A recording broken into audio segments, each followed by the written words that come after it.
Hello there, gather round and let me tell you a story. A story about courage, faith and freedom. It all begins in Egypt long ago. The Israelites, God's chosen people, were living as slaves. They cried out for help, for a saviour to deliver them from their misery. Pharaoh, the ruler of Egypt, was a cruel man. He feared the Israelites were becoming too numerous. He ordered all newborn Hebrew boys to be thrown into the Nile River. But one mother, driven by love, hid her baby boy in a basket among the reeds. She named him Moses. Pharaoh's daughter found Moses by the river. She took pity on the child and raised him as her own prince. Moses grew up in the lap of luxury, unaware of his true heritage and the plight of his people. As a young boy, Moses played with other children in the palace gardens, learning the ways of the Egyptians and receiving the finest education. Yet, as he grew older, he couldn't ignore the suffering of the Israelites, his people, who toiled under the harsh sun. One day, an elder revealed to Moses the truth about his heritage, that he was born a Hebrew, one of the very people enslaved by the Egyptians. This revelation shook Moses to his core. He began to question his place in the world and sought answers through prayer and reflection. Driven by a newfound sense of purpose, Moses started to help his people in small ways, standing up to the injustices he witnessed. Eventually, the conflict within him grew too great, and Moses made the difficult decision to leave the palace, setting the stage for his destiny as a leader and liberator. One day, Moses saw an Egyptian beating a Hebrew slave. Filled with anger, he struck down the Egyptian. Fearing for his life, Moses fled into the desert. There, he lived as a shepherd, far from the opulent walls of the palace. One ordinary day, as Moses tended his flock, something extraordinary happened. He encountered a bush engulfed in flames, yet it did not burn. From the heart of the fire, a voice boomed, the voice of God. God spoke to Moses, revealing his true identity and his destiny. He was to return to Egypt, confront Pharaoh, and free the Israelites from slavery. Armed with God's power and his brother Aaron's eloquence, Moses returned to Egypt. He stood before Pharaoh demanding the release of the Israelites, but Pharaoh's heart was hardened. He refused to listen. God, in his might, unleashed 10 terrible plagues upon Egypt. The Nile turned to blood, swarms of locusts devoured the land, and darkness consumed the sky. Each plague was a display of God's power and a punishment for Pharaoh's stubbornness. Yet with each plague, Pharaoh's heart hardened further. Finally, after the 10th and most devastating plague, the death of the firstborn, Pharaoh relented. The Israelites, guided by Moses, began their exodus from Egypt. But Pharaoh, consumed by anger and regret, changed his mind yet again and pursued them with his army. The Israelites found themselves trapped between the Red Sea and Pharaoh's approaching chariots. Fear gripped their hearts. But Moses, with unwavering faith, raised his staff.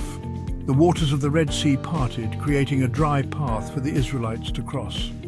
As the last of the Israelites reached safety, the waters crashed down, drowning Pharaoh and his entire army. The Israelites were free at last. Section 5. Manna from heaven, wandering in the wilderness. Their newfound freedom led them to a vast and unforgiving desert, the wilderness of Sinai. Their journey was arduous. The scorching sun beat down on them relentlessly, and the nights were cold and unforgiving. The vast expanse of sand seemed endless, and the horizon offered no promise of relief. Food and water were scarce. The people grew weary and their spirits began to wane. Every step forward felt like a monumental effort, and the lack of sustenance took a toll on their bodies and minds. Despair began to set in. The once hopeful and jubilant crowd now found themselves questioning their fate. Murmurs of doubt and fear spread among them, and many wondered if they would ever find a place to call home. But God, in his infinite mercy, provided for them. In their darkest hour, when hope seemed lost, divine intervention came. A comforting presence reassured them that they were not alone in their struggles. He sent manna, a bread-like substance, from heaven to sustain them. Each morning, they would find this miraculous food covering the ground, a testament to God's provision and care. He even drew water from a rock to quench their thirst. In the midst of the barren wilderness, a miraculous water source appeared, ensuring that they would not perish from dehydration. During their 40 years of wandering, God tested the Israelites' faith. Each challenge they faced was a lesson in trust and reliance on divine guidance. Their journey was not just a physical one, but a spiritual odyssey as well. He gave them laws to live by, laws that emphasized justice, compassion, and reverence for God. These commandments were more than rules. They were a covenant, a sacred agreement between God and his people. These laws would shape their identity as a people and guide their moral compass for generations to come. They became the foundation of a community built on faith, unity, and a shared sense of purpose. Section 6. Atop the mountain, the giving of the commandments. One day, God summoned Moses to the top of Mount Sinai. The journey was arduous, with Moses climbing the steep and rocky terrain, but he was driven by a divine purpose. As he ascended, the air grew thick with anticipation, and the mountain seemed to pulse with a sacred energy. There, amidst thunder and lightning, God delivered to Moses the 10 Commandments. The sky roared and the earth trembled as the divine presence made itself known. Moses stood in awe, receiving the sacred tablets that would guide his people. These commandments, etched in stone, were not meant to restrict the Israelites, but to set them free. They were divine laws, meant to elevate the spirit and guide the community towards a higher moral ground. They were a blueprint for a just and righteous society, a covenant between God and his chosen people. The commandments were a promise of divine protection and guidance, a sacred agreement that would shape the destiny of the Israelites.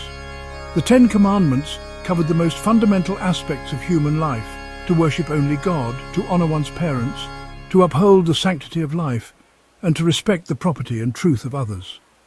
These principles were not just rules, but a way of life, a path to spiritual and communal harmony. They were designed to foster a sense of responsibility and mutual respect among the people. These commandments formed the bedrock of their faith and laid the foundation for moral and ethical conduct. They were the guiding light for generations to come, a testament to the enduring power of divine wisdom. Section 7. The Covenant and the Promise. The Exodus story is about more than just physical liberation. It is about spiritual emancipation. It's a testament to the unwavering faith of a man named Moses, chosen by God to lead his people to freedom. It's a story of divine intervention, of God's power over nature and human will. The covenant made at Mount Sinai solidified the bond between God and the Israelites. It promised blessings for obedience and consequences for disobedience. The Exodus became a defining moment in their history, a story passed down through generations, reminding them of God's faithfulness and their own resilience. Section 8. The Enduring Legacy of Exodus. The story of Exodus continues to resonate with people of all faiths even today. It teaches us about courage in the face of adversity, the importance of fighting for justice and equality, and the enduring power of faith. It is a story that reminds us that even in the darkest of times, hope can triumph over despair, and freedom can be found even in the most desolate of places. The journey of Exodus reminds us that with faith, courage, and perseverance, even the most insurmountable obstacles can be overcome.